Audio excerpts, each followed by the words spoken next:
اعوذ بالله من الشیطان الرجیم بسم الله الرحمن الرحیم.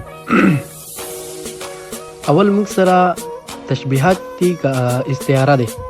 د دواړو کې موږ سره ارکان پیژندل کیږي. اول ارکان ضروري دي چې هغه موږ پیژنو. هغه دي مشبه، مشبه به، وجه تشبیه، ادات.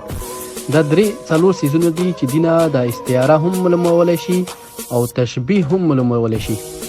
خو د استعاره چې کومه ده د تشبیه کې مبالغه کول دي. مطلب دا چې ډېر څیزونه چې کله ډېر رکنونه ختم شي، درې رکنونه ختم شي، نو بیا استعاره جوړېږي.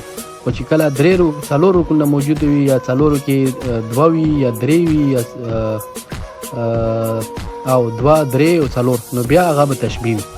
لکه لنډه خبره تشبیه استعارې کې همدغه فرق دی. خو زه ته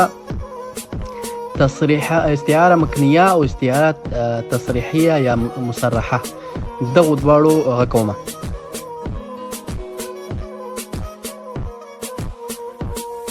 استعاره مکنیه او استعاره تصریحیه دا دواړو صرف اپوټا سیزونه یو بل. موږ سره چې هغه ده تشبیه بلیغ ده. تشبیه بلیغ کې مشبه او مشبه به دواړه موجود وي. چې که مشبه مونږ ترې لرې کو، یعنې یو داسې لفظ راغو چې هغه کې مشبه نه و، مشبه به و، نو دا به تصریحیه وي، مصرحه وي. او که بیا تشبیه بلیغ کې مونږ سره مشبه به نه و، مشبه و، نو دا مکنیه وي. څومره اسانه خبره ده. یعنی مطلب که مشبه موجود و په استعارې کې، که مشبه به نه و، هغه خاصې نه وي، لکه ادات نه وي، وجه تشبیه نه وي، داسې نه خاصې نه وي.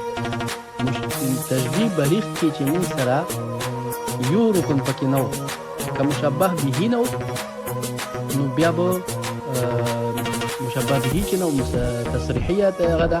که مشبه نه و، مشبه به و او مشبه نه و، نو بیا تصریحیه ده. که بیا مشبه و او مشبه به نه و، نو بیا مکنیه. دومره اسانه ده.